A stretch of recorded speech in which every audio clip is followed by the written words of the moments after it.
Bismillahirrahmanirrahim. Assalamualaikum warahmatullahi wabarakatuh. Alhamdulillahirrabbilalamin. Wassalatu wassalamu ala nabiyyina Muhammadin wa ala alihi wa sahbihi ajmain, amma ba'd. Pemirsa Ilham TV yang dirahmati Allah Subhanahu wa taala. Pada kesempatan kali ini kita akan menyaksikan sebuah video kisah mualaf dari seorang mantan anggota gangster yang mengenal Islam ketika berada di dalam penjara. Bagaimana kisahnya? Mari kita simak video berikut ini. I was a member of an organized crime group. It was a gang-related kidnapping.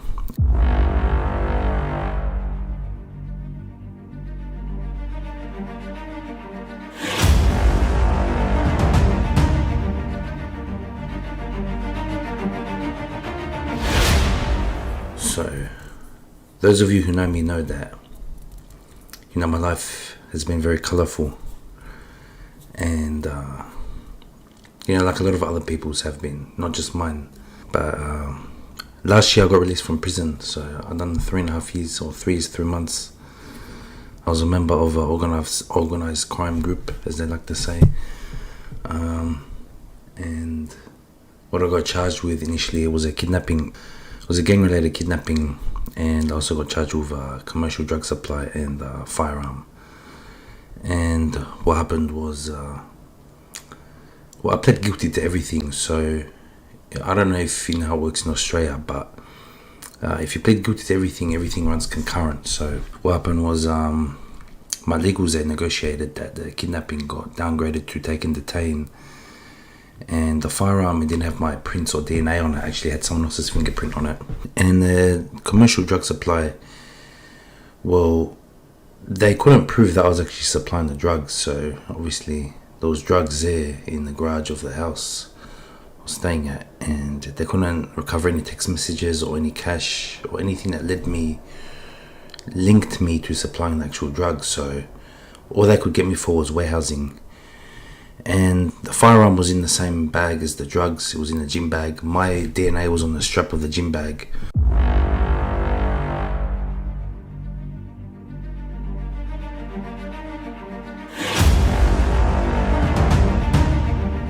Anyway, during my time in prison, prison isn't what made me Muslim. Is actually, I did learn about Islam in prison. There was a few Muslim boys which I got along with, and they were giving me many books to read, and I was reading with an open mind, but my heart didn't completely open to it.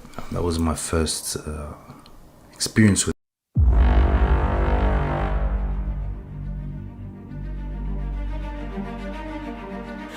So I got released last year. It was March 2022. Now it's June 2023. I was studying language because obviously I'm Polish, but I grew up in Australia, in Sydney, and Polish is my first language. So when I started school, Catholic school actually, I only speak Polish. I learned English at school. Obviously I got an Australian accent, so now my English is better than my Polish now. But I was learning Spanish when I got out of prison, because I wanted to spend time in Latin America. And what happened was I wanted to learn some Arabic because I wanted to spend some time in Dubai. So I went to a language exchange platform, and on there I met a lot of Algerian people. I added a few of them on my Instagram, and I was seeing all these reels, Islamic reels, and I was watching, and everything was making sense to me. I see the light, when something comes to you, you can't just ignore it like that. I remember the day before I took my shahada, I asked my friend, a good friend of mine, I asked him, if I go to the mosque with you, is it weird for me to pray if I'm not Muslim? Because I just want to see what it feels like. So I remember he took me to the mosque. I prayed for the first time. I didn't know what I was doing.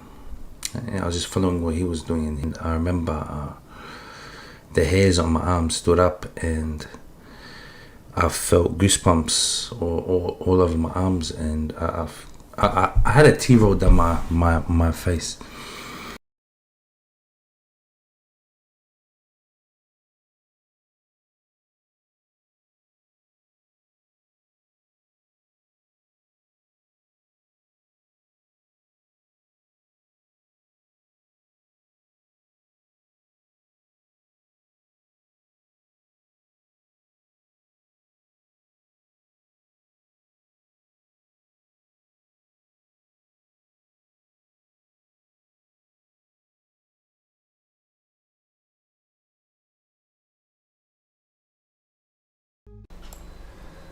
Demikian tadi kisah mualaf dari Oskar Jarkilo, seorang pria kelahiran Polandia yang sebelumnya beragama Katolik dan alhamdulillah mendapatkan hidayah dari Allah Subhanahu wa taala ketika di dalam penjara, dan semoga Allah memberikan keistiqomahan kepada Oskar.